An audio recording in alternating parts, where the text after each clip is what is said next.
was a time I brought someone on this channel, Chiwendo Chiazo, that has PGCE with her words. She finished her PGCE in the United Kingdom on scholarship and she graduated with awards. So I got lots of comments in the comment section about how she went through her PGCE, about how she got the scholarship. So today I'm going to be running through the steps you can take for you to get the with scholarship.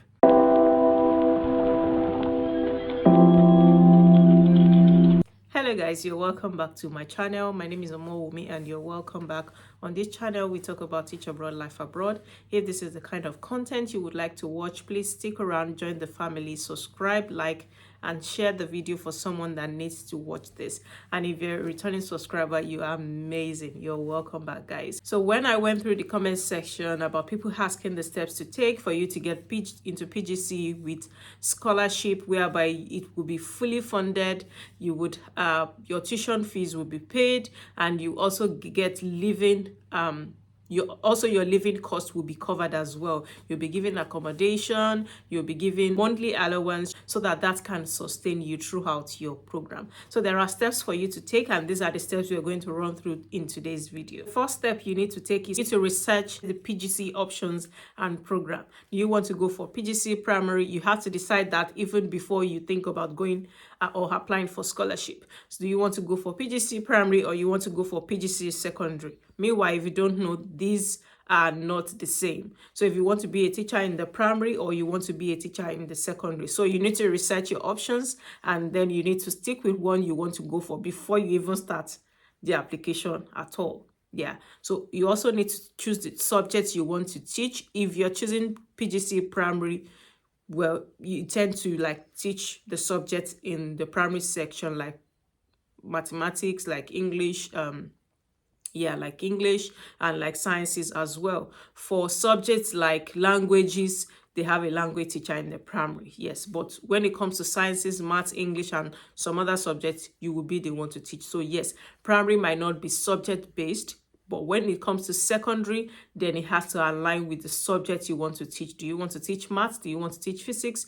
Do you want to teach languages? So yes, you should know what you want to apply for. So you need to research your options, the PGCE options, before you start your application at all. So this is the first step. Research your PGCE options before you start your application. Are you going for primary or you're going for second? You have decided which one you want to go for, and that takes you to the next step, which is step 2, is for you to choose the course providers. You have to research about this as well. I've talked on my channel that everything living in the UK is all about research, asking questions. You need to research. So number 2 is for you to also research on course providers, the university offering your course. So you need to also research on that. Universities are probably offering PGCE in the course you want to do, maybe PGCE primary or PGCE secondary in maths, sciences, physics, or languages. Because there are some universities that might not even offer, when it comes to maybe languages, that might not be offering PGCE in that particular language. So you need to choose and research about your course provider. And that's step 2. Okay, so this takes us to step 3. That is also researching the scholarship options you want to go for as well. We have one which is ITTS. We have one which is ITTS, International Teachers Training Scholarship. And I think this is the one Chiwendo went for. This one will cover your school fees, is going to cover your school fees and your living costs. Yes, your accommodation, your allowances, this is going to cover it. Because I asked in that video if she was working and she said no, because she gets allowance every month. So she was like, the government want them to focus, do not work. You're not here to come and work, you're here to come and study. We've paid for that. So you're here to come and study. So they gave them accommodation, they gave them living allowance. We also have scholarship providers as well. We have the Chivenship Scholarship, we have the Commonwealth Scholarship, we also have the British Council Scholarship as well. So you need to research the ones you want to go for. To have universities that give scholarship, there are lots of scholarship.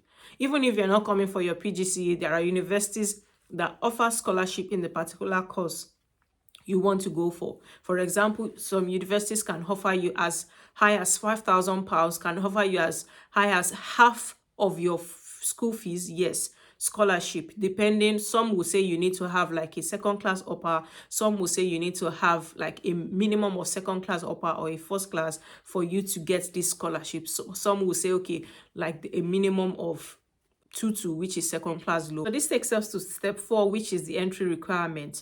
Most universities would want you to have like a minimum of 2-2, which is second class or lower. You need to research on this as well. Some schools might actually accept third class or maybe a pass. So you need to research that as well. So, but most schools will want a minimum of 2-2, which is UK equivalent of a 2-2 as well. So you can use UK NARIC, or which is also called ECTIS, for your qualification evaluation. And this takes us to step 5, which is English proficiency. So you also need to be proficient in English. If English is not the first language in your country, you will need IELTS, some 6.5 and above, or 6.0 and above, depending on your university. That is why this takes us back to research. You need to research which one your university would go for. Also, some universities might ask you to bring a medium of instruction, might ask you to submit, a medium of instruction from your university in which you've studied with in your country, just to be ascertained that you're proficient in English. Some universities as well might ask you for a NARIC evaluation of English proficiency. So you can see that you need a lot of research for you to know which one you would like to go. So after you have gotten all these right, you've done your certificate evaluation, you've done your research, you are now sure of the university you want to go with, you've done your research on which scholarship will be beneficial to you. That takes us to another step. So you need to apply early. Yeah, you need to apply early. Don't take your application to the last stage, or don't wait till the application gets closer to the resumption date, or don't let your application get closer. Don't let it get closer. Just apply very early. You know, you're still going to apply for this scholarship as well. So you need to apply early. You need to get like an admission from a university, and then you can apply for the scholarship. I hope you're granted. Yes. So we have some high subjects here that have like high funding for scholarship, like sciences, physics most especially has a high funding.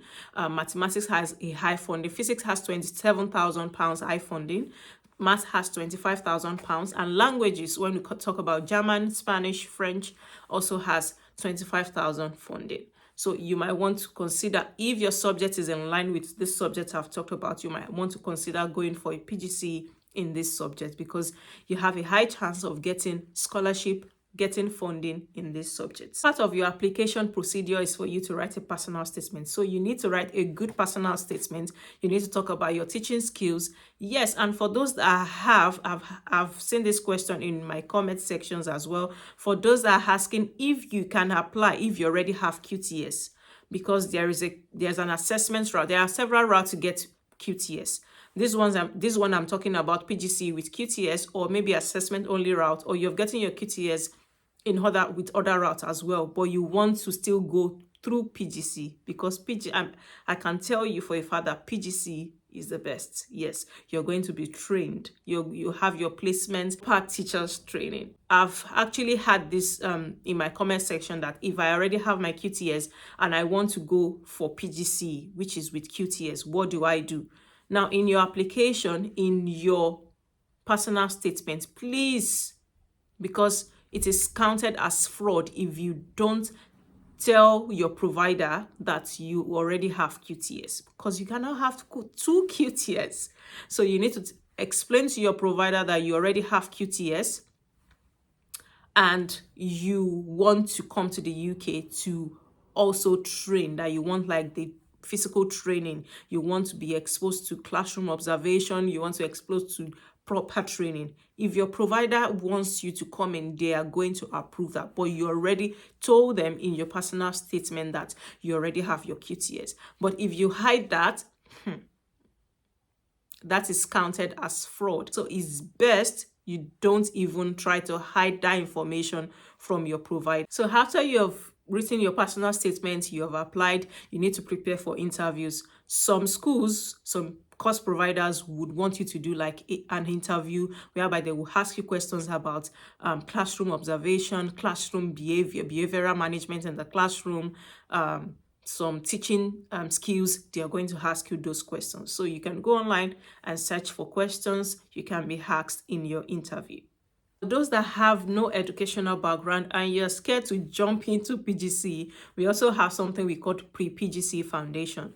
Some schools offer this and some schools don't. So it depends on what you want. Some schools might offer you this pre-PGCE foundation just for you to be familiar with what you're going to do in the proper you're studying for your PGCE. So this will help you like prepare for your PGCE program.